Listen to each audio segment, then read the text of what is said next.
बारिशों और बरसात के मौसम में ऐसी बीमारियां जो पानी के ज़रिए फैलती हैं, जिसे हम वाटर बॉर्न डिसऑर्डर्स भी कहते हैं, उनके चांसेस बहुत ज़्यादा बढ़ जाते हैं।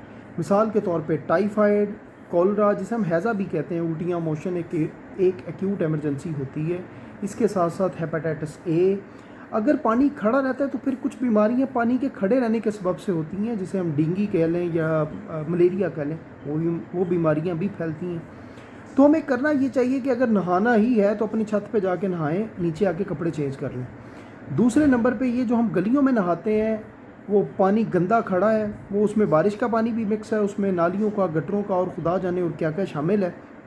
अगर उस पानी में नहा के आए हैं तो फौरी तौर पे घर आके कपड़े चेंज करें, नहाएं, साफ़ कपड़े पहने, साफ़ पानी से नहा के। और अगर होना तो ये चाहिए कि अवॉइड करना चाहिए, इस गंदे पानी में जाना नहीं चाहिए। लेकिन अगर अनअवॉइडेबल हो तो घर आते ही अपने आप को हिफाजती तदाबीर के तौर पे अपने कपड़े चेंज करें।